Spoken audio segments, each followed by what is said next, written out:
satu hal yang sebenarnya saat ini selalu diinisiasi dan diupayakan oleh keraton dari setiap agenda pameran ataupun simposium adalah bagaimana membuka satu wacana terkait dengan keraton yang sudah mulai terbuka tentunya dan sangat sangat membuka diri untuk kerjasama dengan berbagai pihak sebagai upaya yang pertama untuk mengembangkan keraton dari sektor budaya dan ilmu pengetahuan, dan yang kedua adalah untuk membangun keraton itu sendiri dan terutama Yogyakarta.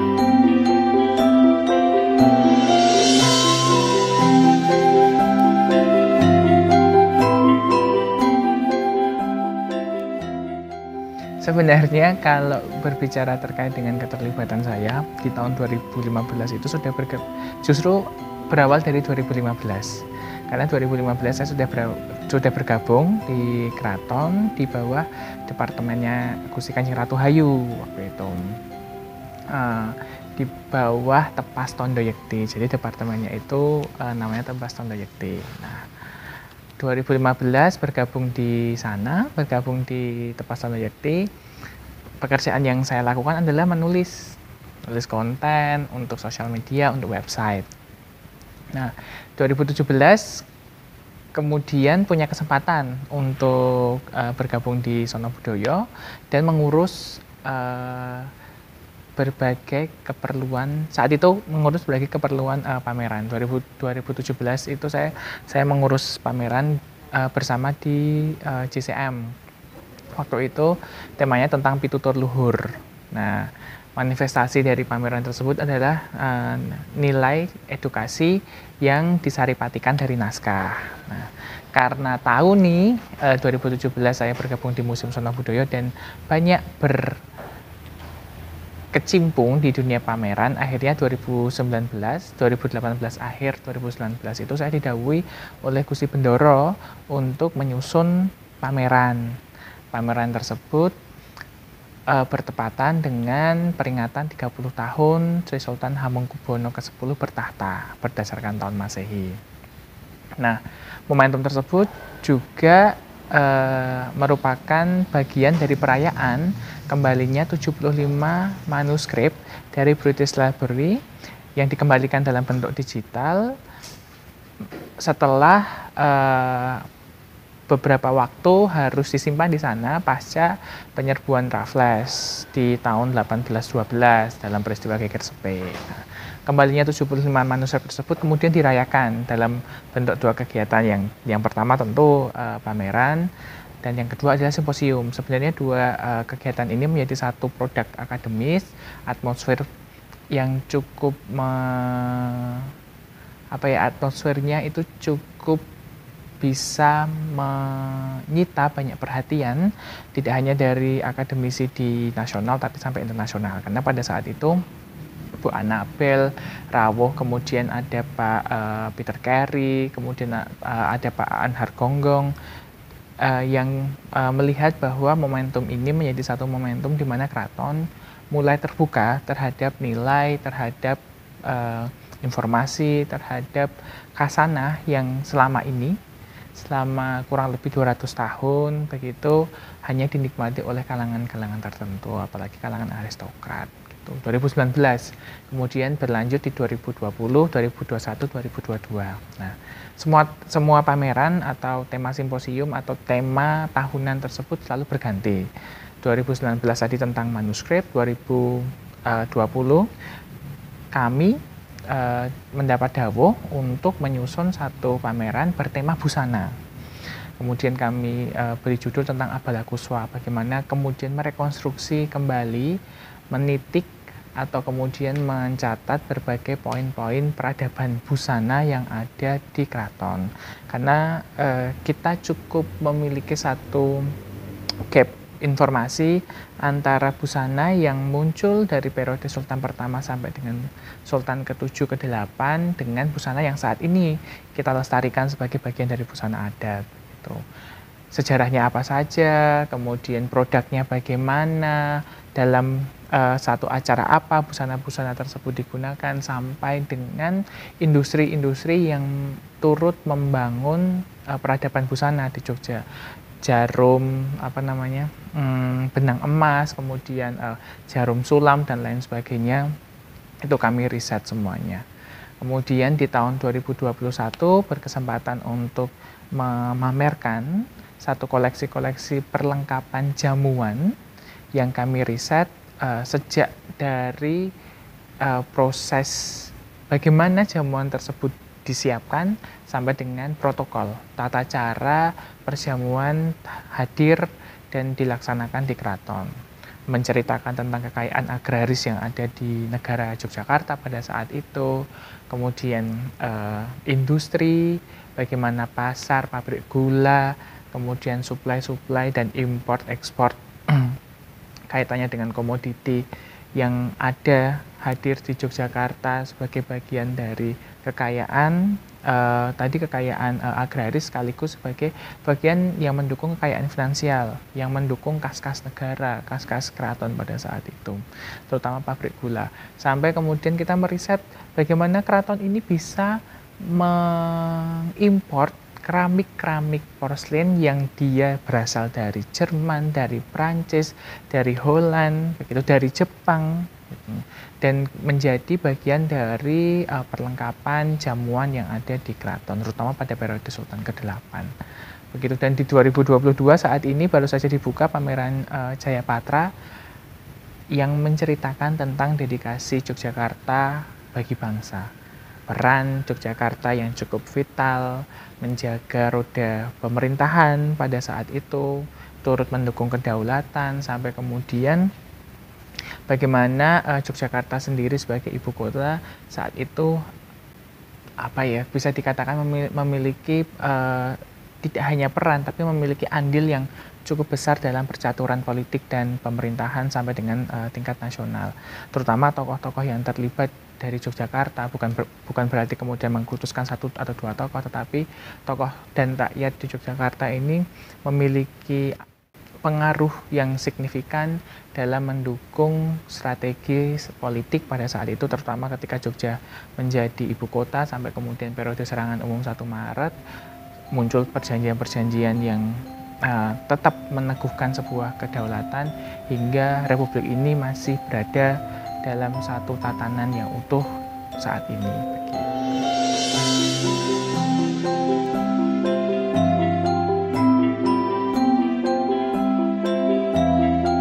Nah, kemudian kalau melihat dari masing-masing momen tersebut, apa saja yang paling menarik atau apa yang ingin disampaikan?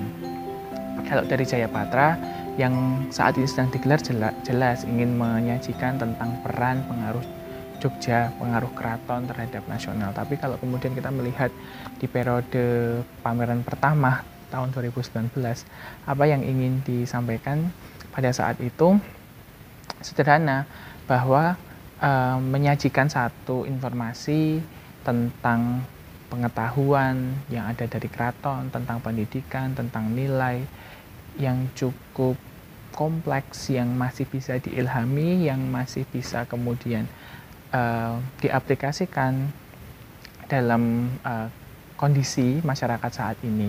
Seperti halnya kalau kemudian boleh mengutip Gusti Kanjeng Ratu Hayu, beliau selalu berbicara bahwa 4 semangat satria dari Yogyakarta itu seperti halnya falsafah dari Sultan Hamengkubuwono pertama, tentang sawiji greget senggo ora mingko, bagaimana bersungguh-sungguh tetapi kemudian tidak arogan, bagaimana tekun, bagaimana tidak mudah patah arang, tidak mudah patah semangat. Nah, ini sangat aplikatif, maksudnya dalam berbagai konteks sosial ataupun kemudian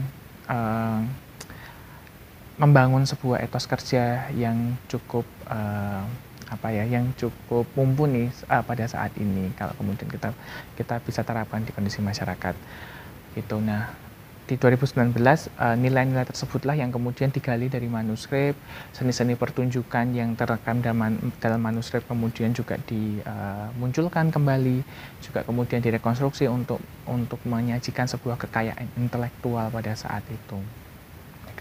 Jadi kalau kemudian kita berbicara tentang gap sejarah, gap kebudayaan, dari Yogyakarta di tahun 1755, 1790 dengan saat ini. Nah, di 2019 gap tersebut mencoba untuk dipatahkan, dibaca kembali khasanahnya, direkonstruksi ulang untuk kemudian bisa disajikan pada masyarakat. Sementara di pameran kedua tentang busana ini, keraton sebenarnya sedang merekonstruksi dalam tanda kutip pengetahuan tentang busana yang jauh lebih kompleks yang bisa kita lihat dari dokumen-dokumen arsip, dari litografi-litografi, atau kemudian dari foto-foto yang muncul di periode Sultan ke-7, ke-8 begitu. Kalau kita melihat memang periode Sultan ke-9 terjadi krisis karena peristiwa perang dengan Jepang, pendudukan Jepang, kemudian akhir pemerintahan Hindia Belanda gitu. Nah, pada periode Sultan sebelumnya tata busana itu begitu lengkap dan kemudian mencirikan masing-masing kelompok dari baik itu aristokratnya, baik itu abdi dalamnya, baik itu punggawa atau kemudian dia yang bekerja di keraton dan di pemerintahan pada saat itu. Nah, dan ternyata kita temukan juga warna itu memiliki satu simbol yang mengkodifikasi kelompok-kelompok abdi dalam. Misalnya ada konco abrit, ada konco biru, ada konco jene begitu. Konco abrit itu Narakarya yang dia bertugas untuk membawa gunungan, mengangkut barang-barang yang cukup berat di keraton begitu, seperti jodang, tandu dan lain sebagainya. Sementara konco biru itu yang bertugas untuk mengurusi ke rumah tanggaan di keraton. Konco jene, konco inggil itu yang kemudian berwarna kuning itu bertugas untuk mengurus hewan peliharaan, kuda terutama dan lain sebagainya. Nah, hal ini cukup menarik karena dari simbol-simbol tersebut kita kemudian bisa melihat, bisa memahami bagaimana keraton sudah cukup rigid membagi kelompok kerja dalam tanda kutip berdasarkan warna, berdasarkan tanda, gitu. Sistemnya sudah jelas. Gitu. Nah, yang lebih menarik lagi pada Bojakrama kemudian di tahun 2021 itu kita kemudian bisa melihat tentang sebuah teknologi yang cukup maju pada saat itu sehingga memunculkan sebuah masterpiece, sebuah karya-karya yang diwujudkan dalam bentuk porselen, kristal begitu. Nah, salah satunya adalah perlengkapan minum teh yang dia berasal dari Jerman dan dibuat hanya satu pada saat itu khusus untuk menghadiahi Sultan karena sedang berulang tahun di periode Sultan ke-6. Nah, perlengkapan minum teh ini kemudian dibubuhkan foto Sultan yang tekniknya, teknologinya belum bisa dibayangkan apakah itu di print, ditransfer image, atau kemudian hanya sekedar ditusir begitu. Tapi secara kasat mata itu bisa dilihat bagaimana sebuah masterpiece dari porselen yang kami sebut itu sebagai rampadan itu sudah bisa dilihat.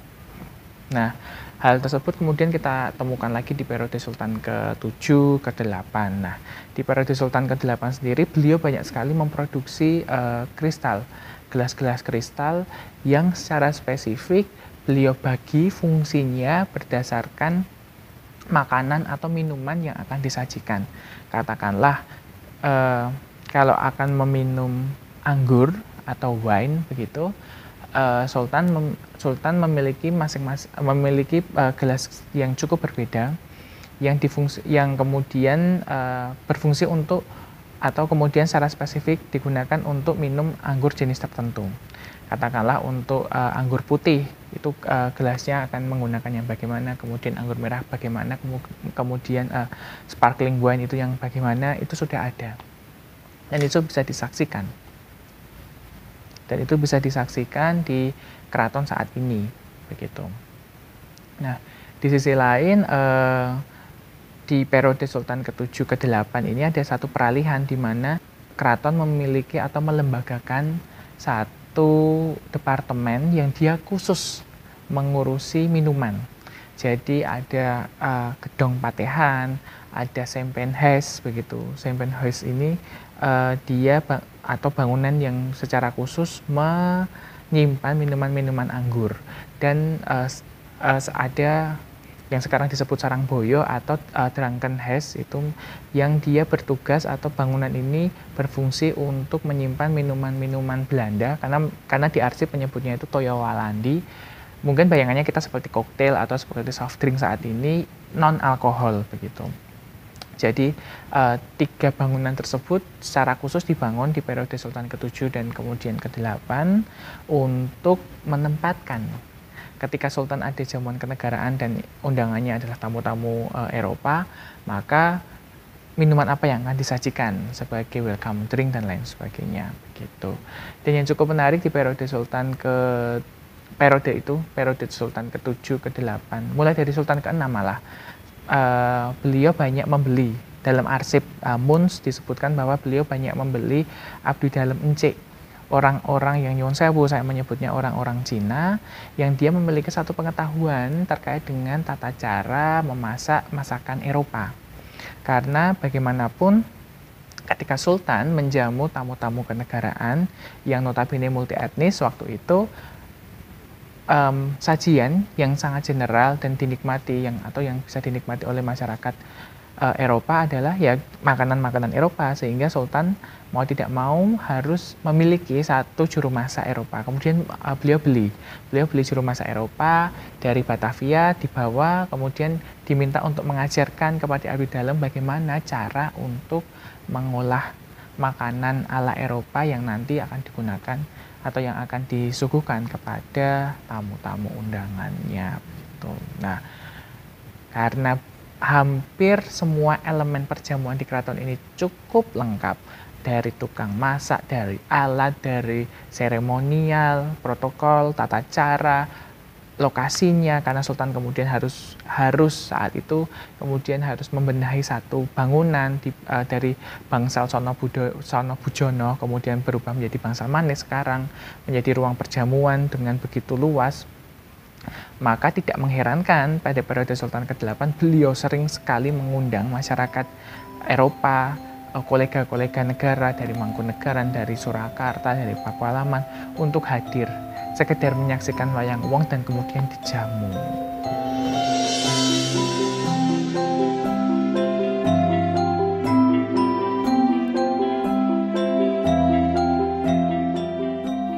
Satu hal yang sebenarnya saat ini selalu diinisiasi dan diupayakan oleh keraton dari setiap agenda pameran ataupun simposium adalah bagaimana membuka satu wacana terkait dengan keraton yang sudah mulai terbuka tentunya, dan sangat sangat membuka diri untuk kerjasama dengan berbagai pihak sebagai upaya yang pertama untuk mengembangkan keraton dari sektor budaya dan ilmu pengetahuan, dan yang kedua adalah untuk membangun keraton itu sendiri dan terutama Yogyakarta.